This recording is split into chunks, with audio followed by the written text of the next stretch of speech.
All right, according to a recent AARP study, 20% of people over age 50 have little to no retirement savings. Now, as a financial advisor myself, I frequently meet people in their 50s who have nothing saved for retirement.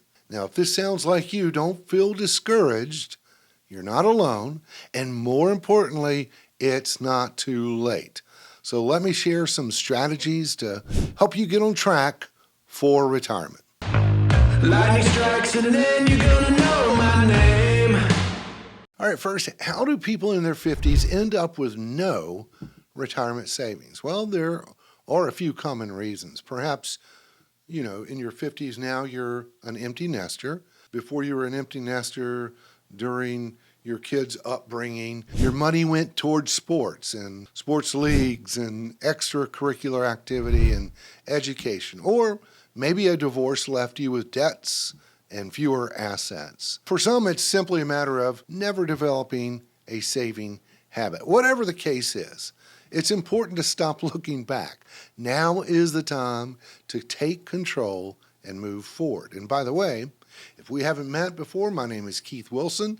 I'm a financial advisor. I've helped many people in this exact situation turn things around, and I'm here to help you too. So let's dive into what you can do. All right, first, number one, take an inventory. The first step is to take stock of where you are financially. Start by simply getting a Social Security statement, your most recent statement, which shows projections of the benefits you'll receive at age 62, 67, and 70. And this is crucial for your retirement planning. Number two, get serious about your budget, because if you're behind the eight ball and you're trying to play catch up, trying to get to retirement, think about it, you're in the 50s. It's two things you got to do is spend less, save more. So now is the time to get serious about budgeting. Maybe up until now, whatever came in went right back out.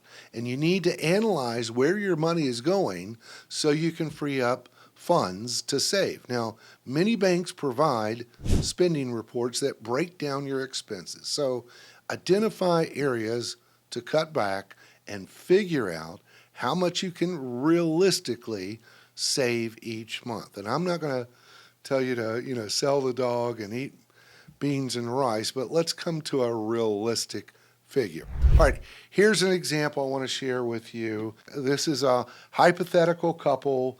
They're making $150,000 a year, and they told me their expenses were, hey, we spend $5,000 a month, other than a mortgage, on, paying the light bill, going out to eat, shopping, things like that. Well, let's look at their cash flow. So here's what's coming in, the $150,000. We have the expenses, which equals that $5,000 a month living expenses, and their mortgage. Of course, got to pay taxes, and then there are your outflows. So look at this column. So this is showing what's left over for almost $40,000 a year. So even though they thought they were spending $5,000 a month, they were unknowingly spending more. So that $40,000 that's going somewhere, that could be redirected to retirement savings.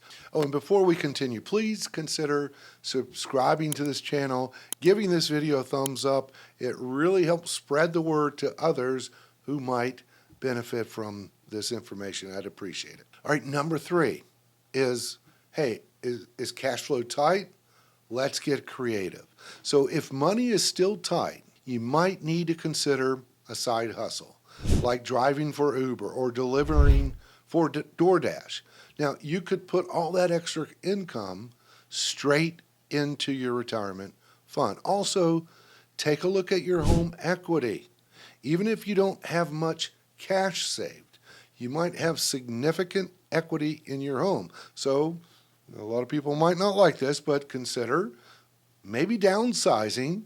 That could free up additional funds to jumpstart your retirement savings. All right, number four, where to save. So once you've set a budget and determined a savings amount, where should you save it? So I would say start with your 401k if your company offers one, especially if there's a company match, because that's free money. So if your 401k has a Roth option, consider contributing there for the potential tax-free growth. All right, number 5, how to invest. So if you're starting late, you want to invest aggressively, to catch up, but not speculatively. There's a difference.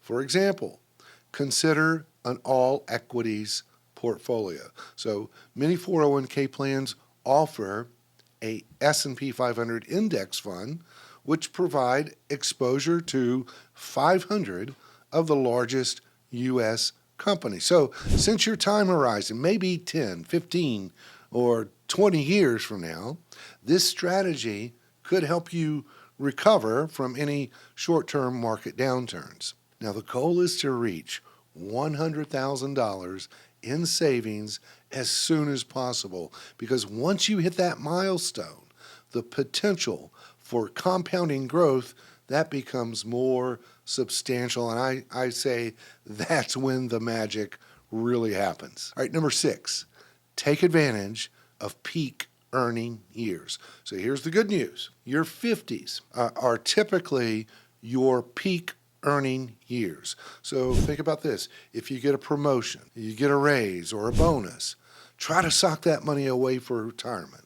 Also, don't forget about catch-up contributions. So if you're over 50, you can contribute an additional $1,000 to IRAs and Roth IRAs and an extra $6,500 to 401ks, and that's for 2024. They'll adjust those catch-up provisions every year. Now, number 7, what if you don't have a 401k? What if it's not offered? Well, that's no problem. So if your employer doesn't offer a 401k, don't worry. Use the same savings amount you've budgeted and invested in a mix of traditional IRAs, maybe Roth IRAs, and brokerage accounts. So let's revisit our hypothetical couple, see how they fared out after applying these strategies.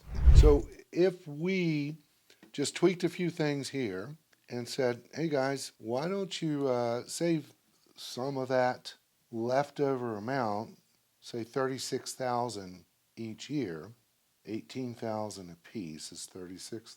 That's right. Whoop, not 180.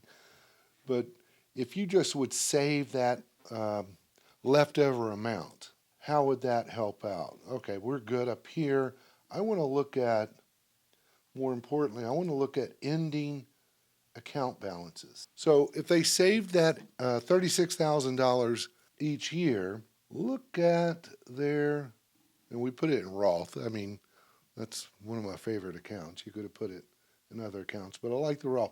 So by the time they're 62, they've got $1 million.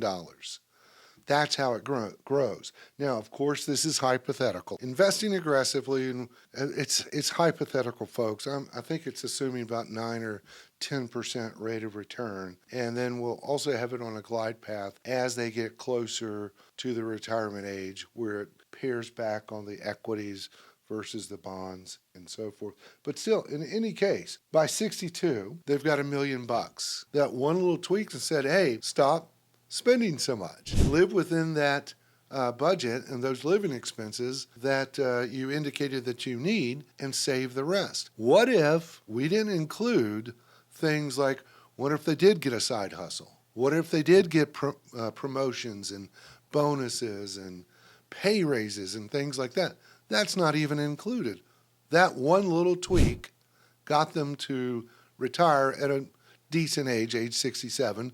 We could probably get them retired earlier if they would have applied those other strategies. So in summary, it's never too late to start saving for retirement, but it does take discipline and effort. And the key is setting realistic goals, freeing up cash flow, and sticking to your plan. If you like what you're seeing so far, check out this next video. Subscribe to the channel. Lord willing, we'll see you next time.